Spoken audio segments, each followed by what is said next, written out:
तो प्यारो बच्चों, आज हम आपको बताने जा रहे हैं विशेषण के बारे में। आज हम विशेषण का पूरे खंडन करके पढ़ने वाले हैं। आप लोग ध्यान से सुनिएगा और पीछे से आप लोग को जवाब भी देना है, ठीक।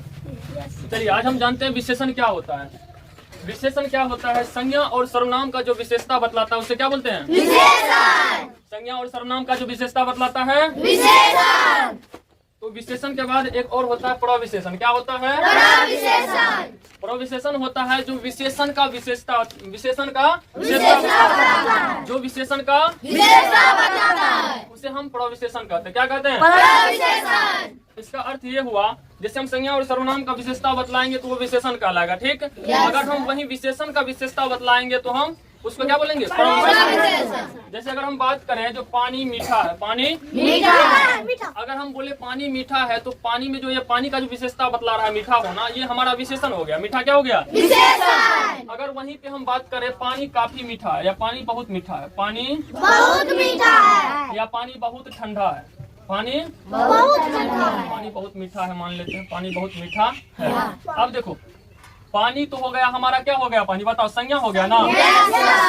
और एक प्रकार से इसको हम विशेष भी बोल सकते हैं। क्या बोलते हैं इसको? विशेष भी बोलते हैं। उसके बाद देखो, ये बहुत है और ये मीठा है। अब बताओ, ये मीठा हमारा कौन सी हो जाएगा? विशेषण हो जाएगा, विशेषण हो जाएगा, ठीक।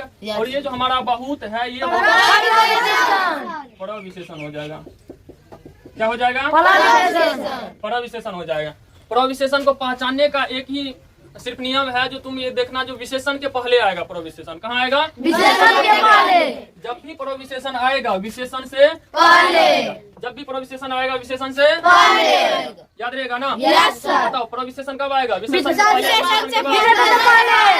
विशेषण से पहले। इसी प्रकार से कोई भी वाक्य में तुमको विशेषण भी आ जाए, प्रविशेषण भी आ जाए, तो तुम आसानी से इस चीज को खोज सकते हो ना? Yes, sir. चलो, इतना बात समझ में आ गया तुम लोग को? Yes, sir. अब आगे हम जानने वाले हैं प्रकार। क्या जानेंगे? प्रकार जानने वाले हैं। अब देखो, प्रकार इसका दो प्रकार का होता है। एक होता है स्थान के आधार पर और एक होता है प्रयोग के आधार पर। एक होता है स्थान के आधार पर और दूसरा क्या होता है? प्रयोग के आधार पर। स्थान के आधार पर और प्रयोग के आधार पे। स्थान के आधार पर दो विशेषण होता है। कितने विशेषण होता है? एक होता है उद्देश्य विशेषण और दूसरा होता है विधेय विशेषण। उद्देश्य विशेषण और विधेय विशेषण। तो उद्देश्य विशेषण क्या होता है और विधेय विशेषण क्या होता है, इसके बारे में हम लोग जानेंगे। ठीक ना। Yes, पहले हम जान लेते हैं, पहला हम जान लेते हैं स्थान के आधार पे। किसके आधार पे? स्थान के आधार पे। स्थान के आधार पे। स्थान के आधार पर हम बताए दो। कितना बताए? दो। एकदम पहले इसको हम एकदम शॉर्ट ट्रिक में समझने का प्रयास करते हैं। इसको समझना है, रट्टा नहीं मारना है। समझ लोगे तो याद हो जाएगा। क्लियर? Yes, sir. अब देखो, स्थान के आधार पे होता है दो। पहला होता है उद्देश्य। क्या होता है? उद्देश्य विशेषण हो जाएगा और दूसरा क्या हो जाएगा? विधेय। और दूसरा हो जाएगा विधेय विशेषण। विधेय विशेषण।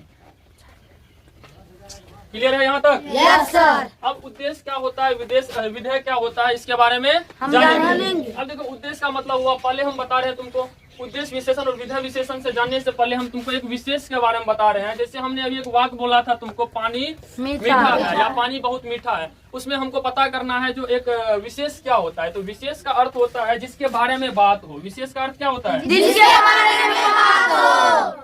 विशेष का मतलब होता है जिसके बारे में बात हो। जिसके बारे में बात हो। तो वो एक तरह से सब्जेक्ट भी हो सकता है। Yes, sir. होगा कि नहीं होगा? Yes, sir. उसके जगह पे कुछ भी असंज्ञा आ सकता है ना रे। Yes, sir. तो जिसके बारे में हम बात करेंगे वो क्या कहलाएगा हमारा? विधेय। कहलाएगा विशेष।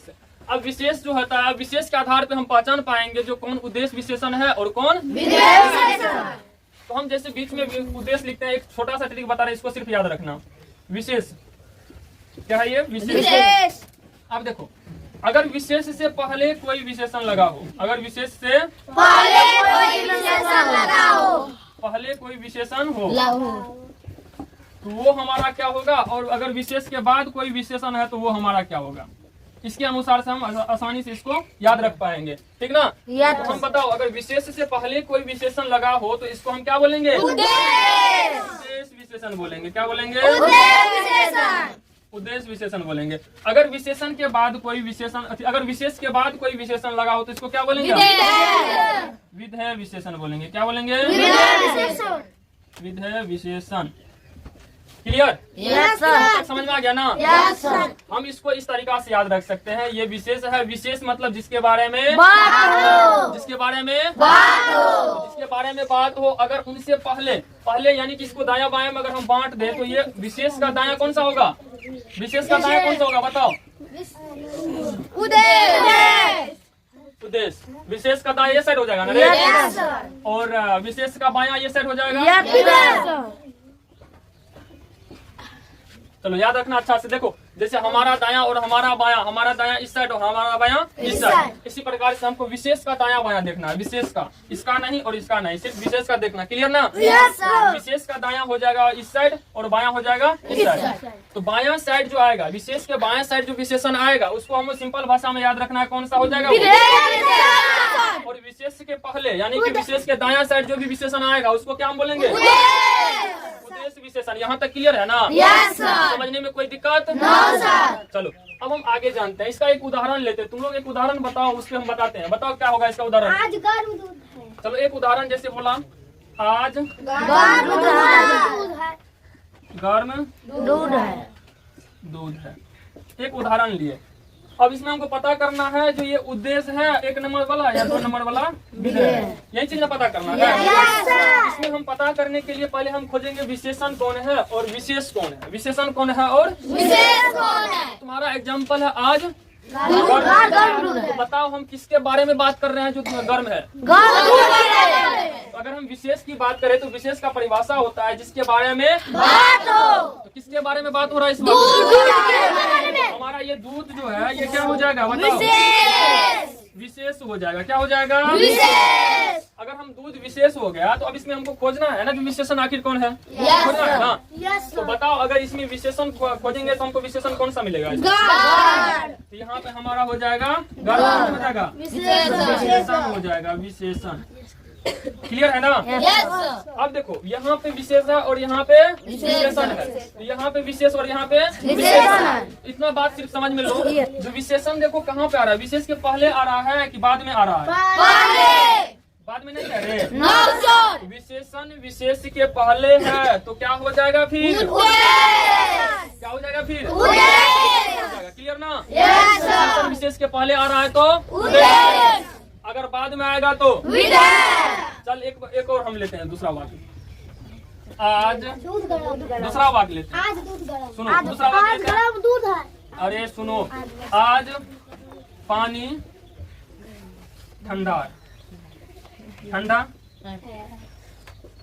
है ना? यस अब देखो आज पानी ठंडा है, इसमें हम एक वाक्य लिए आज पानी ठंडा है। इसमें तुम बताओ किसके बारे में बात हो रहा है? पानी के बारे में। किसके बारे में बात हो रहा है? पानी के बारे में। पानी के बारे में क्या बात हो रहा है? ठंडा या गर्म? कुछ भी क्या बात हो रहा है? ठंडा।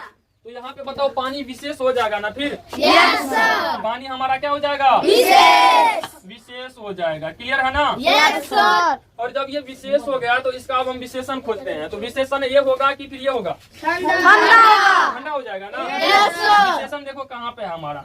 दायां साइड या बायां साइड? बाया। तो विशेषण जब ये हो गया बायां साइड आ रहा है तो विशेष के बाद विशेषण यानी कि बायां साइड आए तो वो क्या कहलाएगा? क्या कहलाएगा? विशेषण। दायां साइड रहे तो विशेषण। उद्देश्य विशेषण। क्लियर है ना यहाँ तक? Yes sir. कोई दिक्कत? No sir. इसी प्रकार से तुम हर एक वाक्य को अच्छा से समझ सकते हो और हर एक वाक्य को अलग अलग तुम तोड़ करके इसी प्रकार से देख सकते हो। अगले हम एक वाक्य लिखने जा रहे हैं, उसमें तुमको विशेषण प्रविशेषण और सारा कुछ मिलेगा, विशेष भी मिलेगा। तुमको बताना है कौन सा विशेषण है, कौन सा प्रविशेषण है और कौन सा चलो देखो पहले लिखते हैं वाक्य, इसको मिटा देना। यस।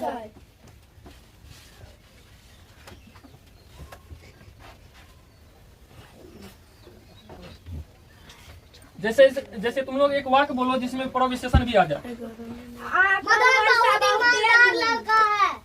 मदन बहुत ईमानदार लड़का है। चलो एक वाक्य जैसे बोली छोटी, मदन बहुत ईमानदार लड़का है। मदन बहुत ईमानदार लड़का है। ईमानदार लड़का है। एक वाक्य हम लिखे हैं मदन बहुत ईमानदार लड़का है। अब इसमें हमको पता करना है कौन सा विशेषण है, कौन प्रविशेषण है, कौन इसमें संज्ञा है, कौन सर्वनाम है, सारा कुछ हम खोज लेते हैं। देखो हम पहले विशेष खोजते हैं, विशेष से हमको पता चलेगा ये उद्देश्य है या विधेय।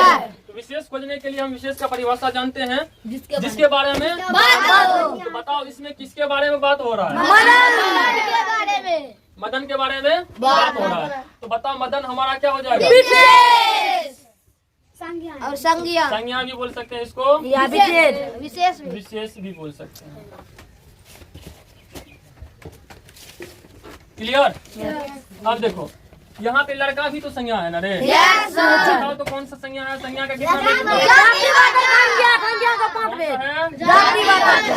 जातिवाचक संज्ञा है। क्लियर है? नहीं आता? अब देखो हमारे पास दो और शब्द बचा हुआ, एक है बहुत, एक है ईमानदार। हम तुमको बताए थे जब भी प्रविशेषण आएगा, जब भी प्रविशेषण आएगा तो किसके पहले आएगा? किसके पहले आएगा? हमारा विशेषण तो फिर इस प्रकार से ये हो जाता है, होता है ना? तो बहुत हमारा क्या हो जाएगा? प्रविशेषण हो जाएगा। अब बताओ तुम लोग को इतना खोजने में कोई दिक्कत आएगा? आसानी से खोज लोगे ना रे? इस प्रकार से तुम उद्देश्य और विधेय का अपने से खोज सकते हो, पता कर सकते हो। यहाँ तक कोई दिक्कत? चलो आगे हम जानते हैं प्रयोग के आधार पे। किसके आधार पे? प्रयोग के आधार पे। प्रयोग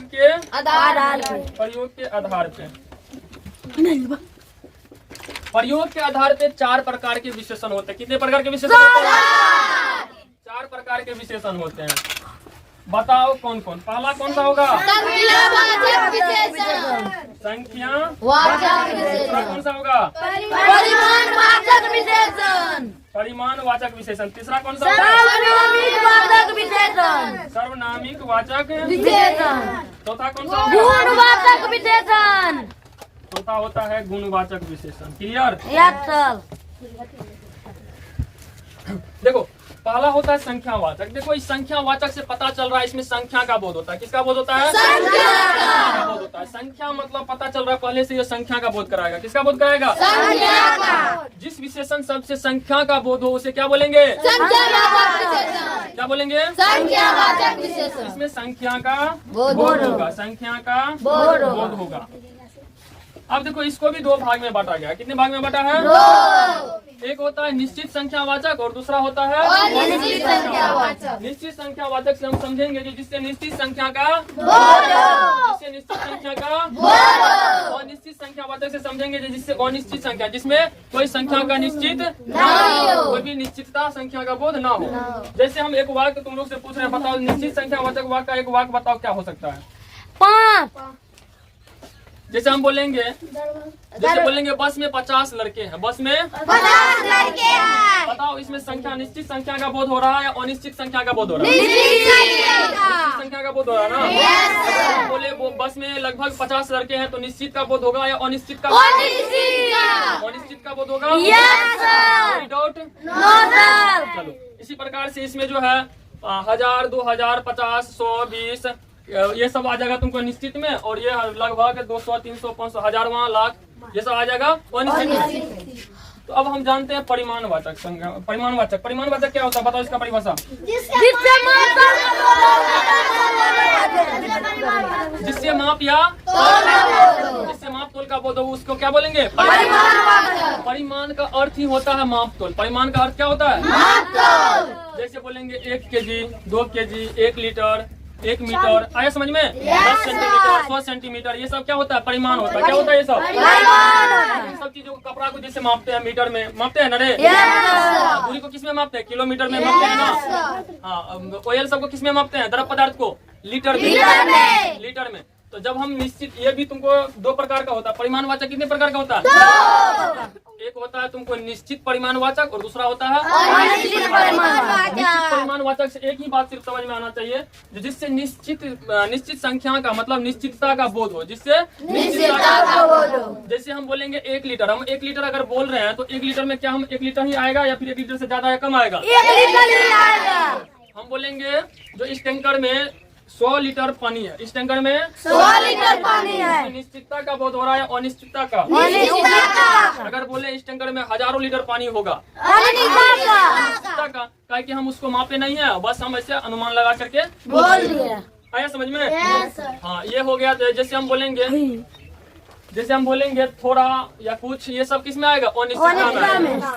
यहाँ तक समझ में आ गया ना? Yes sir. इसी प्रकार से और सब भी वाक्य और सब भी उदाहरण है जो तुम आसानी से समझ सकते हो। क्लियर?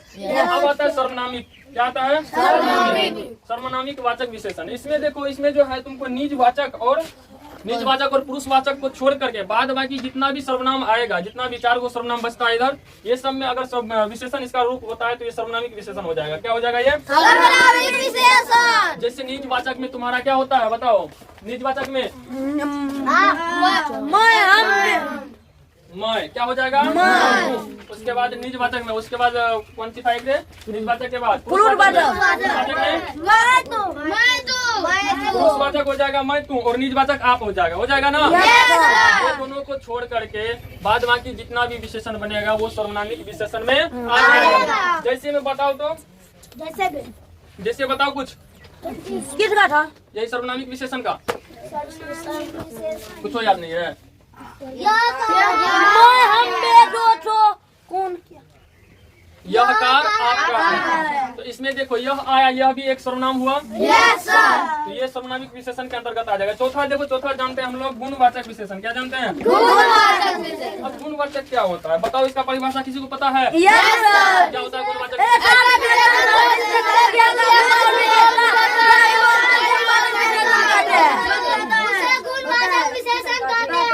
फिर से बोलो।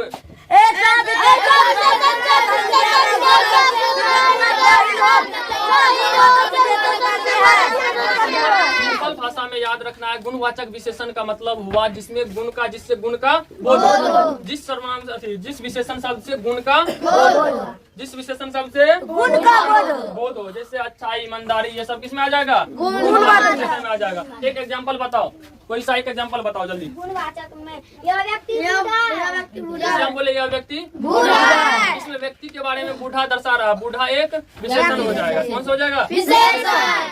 तो आशा करते हैं कि आप लोग को ये चीजें अच्छा से समझ में आया होगा, और आपका क्या इस सब के बारे में राय है कमेंट सेक्शन में जरूर बताएं। और चैनल पे नए हैं तो चैनल को सब्सक्राइब करें। बोलो, सब्सक्राइब करें। बंद करो।